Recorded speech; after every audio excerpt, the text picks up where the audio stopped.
नमस्ते दोस्तों, RV coaching classes में एक बार फिर से आपका हार्दिक अभिनंदन। अब क्वेश्चन नंबर 9 लेके आए हैं आपके लिए, और जो पीछे के क्वेश्चन है उनको ज़्यादा से ज़्यादा देखिए आप, ताकि आगे की जो यूनिट है आपको अच्छे से समझ में आ सके। दोस्तों क्वेश्चन दिया हुआ है, दिए हुए सदिश ए वेक्टर 2i कैप माइनस जे कैप प्लस 2k कैप और बी वेक्टर बराबर है माइनस आई कैप प्लस जे माइनस के कैप के लिए सदिश ए प्लस बी के अनुदिश एक मात्रक के कहने का मतलब मात्रक सदिश, इकाई सदिश। मात्रक सदिश को क्या बोलते हैं? इकाई सदिश।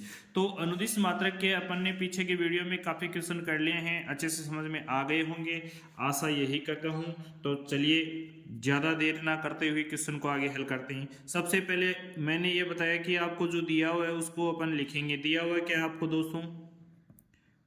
दिया हुआ, डियर स्टूडेंट, ये देखिए कि ए वेक्टर बराबर आपको क्या दिया हुआ है? 2i कैप माइनस जे कैप प्लस 2k कैप। ए की वैल्यू आपको ये दी गई है, बी की वैल्यू दोस्तों आपको ये दी गई है माइनस आई कैप प्लस जे कैप माइनस, सॉरी ये माइनस का k कैप है।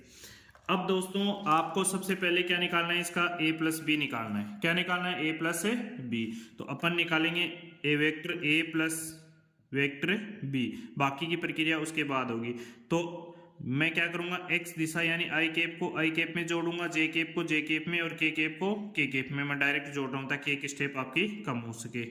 2 यहाँ पर क्या है? -1 क्या गया? आई कैप प्लस -1 प्लस 1 जे कैप प्लस 2 -1 के कैप।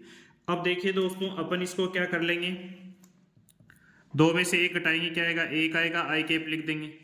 माइनस का एक और प्लस का एक विपरीत चिन्ह है तो एक दूसरे से क्या हो जाएंगे? कट जाएंगे। तो प्लस का 0 जे कैप हो जाएगा। फिर दो में से एक गया तो प्लस का के कैप आ जाएगा।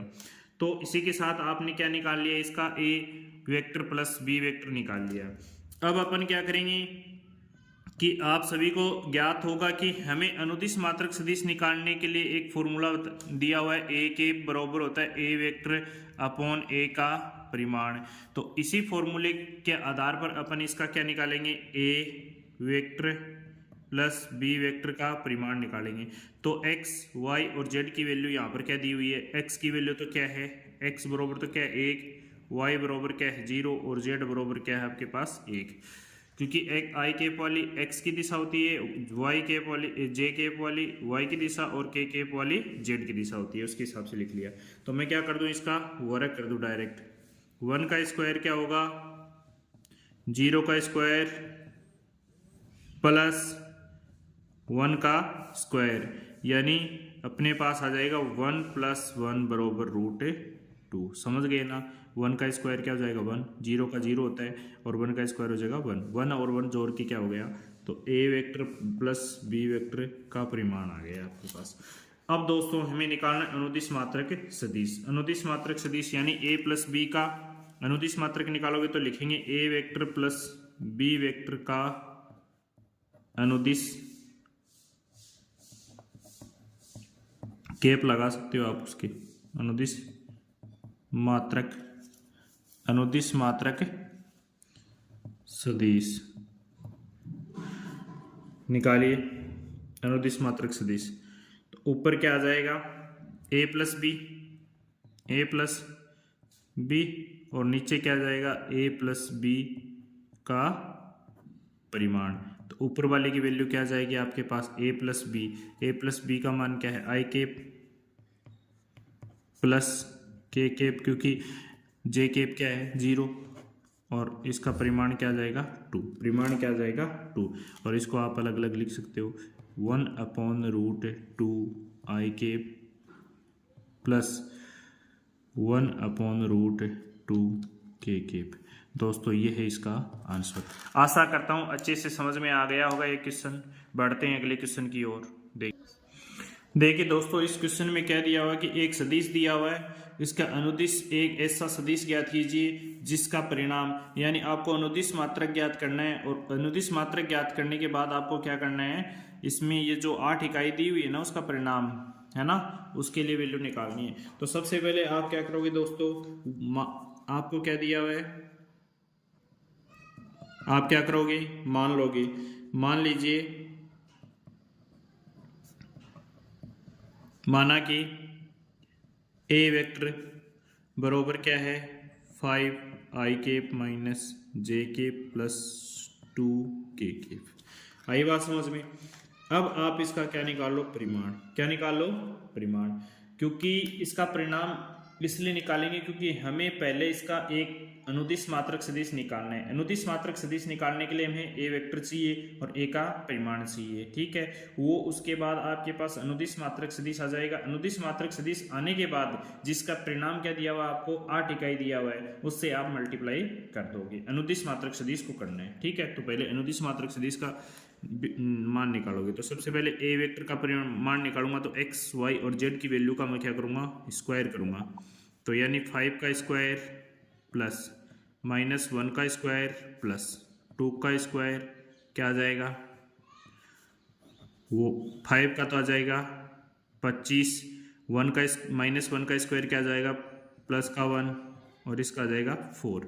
अब आपके पास ये हो गई रूट में 30। कितने हो गए रूट में 30। तो ए वेक्टर का परिमाण आपके पास आ गया रूट में 30। अब देखिए दोस्तों, हमें निकालना क्या है इसका, सबसे पहले अनुदिश मात्रक सदिश निकाल लेते हैं, यानी ए केप। ए केप क्या आ जाएगा आपका, आप अनुदिश मात्रक सदिश, चलो मैं ऐसे लिख देता हूँ इसको डायरेक्ट, क्योंकि 8 इकाई है ना, इसको साथ डायरेक्ट ही कर देता हूँ ताकि समय की बचत हो जाए हमारी। ए के अनुदिश मात्रक, ये है अनुदिश मात्रक सदिश। क्या दिया हुआ है इसमें, इसमें दिया हुआ 8 ए वेक्टर। 8 क्या है, परिणाम इकाई। इसको मैंने मल्टीप्लाई कर दिया प्रश्नानुसार, आगे लिख दूंगा मैं। और नीचे क्या है, ए का परिमाण, यहाँ लिख दिया मैंने प्रश्नानुसार, क्योंकि प्रश्न में दिया गया है, ठीक है। अब 8 परिणाम इकाई था। ए वेक्टर क्या है, 5i cap minus J cap plus 2k cap, और ए का परिणाम क्या है, रूट 30। अब इसको क्या करेंगे अपन, मल्टीप्लाई कर देंगे। क्या कर देंगे, मल्टीप्लाई कर देंगे। 8 को अंदर भेजो, क्या जाएगा 40i केप, बट्टा में मैं क्या लगा दूं, रूट का 30, फिर -8 J cap upon root 30 plus क्या लिख दूं, 16 रूट 30 के केप। दोस्तों आशा करता हूँ इसी के साथ ये इसका आंसर है। अच्छे से ये समझ में आया होगा आपको। देखते हैं अगला क्वेश्चन। देखिए दोस्तों, इसमें आपको सिद्ध करना है, दर्शाइए कि सदिश इंपॉर्टेंट क्वेश्चन है, काफी इंपॉर्टेंट क्वेश्चन है ये, बहुत अच्छा क्वेश्चन है। दर्शाइए कि सदिश 2i cap minus 3j cap plus 4k cap और -4i cap plus 6j cap minus 8k cap संरेख हैं। अब सबसे पहले तो दोस्तों मैं प्रत्येक क्वेश्चन को बताता हूं, तो उस टाइम एक ही चर्चा करता हूं कि प्रश्न में पूछा क्या है और उसका मीनिंग क्या है। यदि ये बातें आप समझ जाते हो तो क्वेश्चन को आसानी से हल कर पाते हो। तो देखिए दोस्तों, संरेख का मतलब क्या होता है, संरेख का मतलब ये होता है कि जब आपके पास जो ये, इसको मतलब ए वेक्टर मान लेते हैं और इसको अपन बी वेक्टर मान लेते हैं, दो अलग अलग है, तो ये दोनों एक दूसरे के समानांतर आ जाते हैं। कहने का मतलब है कि ए वेक्टर का मान और बी वेक्टर का जो मान है ना, वो एक दूसरे के क्या हो, समानांतर। कहने का मतलब ये समांतर हो।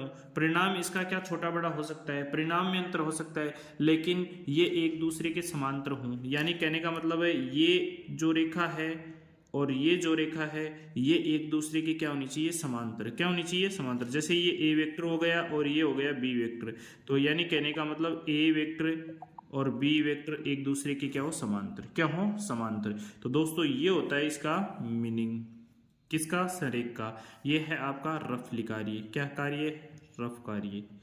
ये थोड़ा सा बेसिक जानकारी, ताकि इसकी डेफिनेशन यदि आपको आती है तो आप आसानी से कर पाते हो। तो दोस्तों अब मैं मान लेता हूं कि ए वेक्टर बराबर क्या है, माना कि सोल्व कर रहा हूं मैं, माना कि देखिए दोस्तों वीडियो में कुछ करेक्शन हो गया है क्योंकि ये अपन आगे देखते हैं। ए वेक्टर बराबर अपन ने ये मान लिया है, फिर मैंने बी वेक्टर बराबर ये वाली वैल्यू है, इसमें ये वाली वैल्यू मैंने यहाँ पर ले ली। अब इसमें से मैंने दोस्तों क्या किया है, मैंने 2 कॉमन ले लिया, -2 कॉमन लूंगा तो इसमें मैं डिवाइड करूंगा तो 2 आ जाएगा, फिर इसमें दूंगा तो ये 3 आ जाएगा, फिर इसमें दूंगा तो ये 4 के आ जाएगा।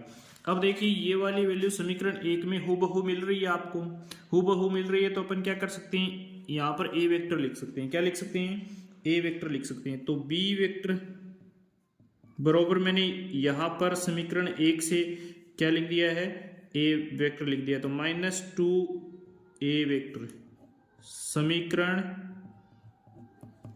1 से। अब देखो दोस्तों समीकरण 1 से अपन ने लिख दिया, तो अब ये बताइए आप कि जो यहाँ पर जो ये दिया हुआ है ये लेमडा का ही तो मान है, अदिश ही तो है, ये क्या है, अदिश ही तो है। तो ये अदिश है तो ये अदिश है, तो अपन क्या कह सकते हैं कि ए वेक्टर समानांतर है बी वेक्टर के। तो अतः ये सिद्ध हो गया जो अपन कह रहे थे। अतः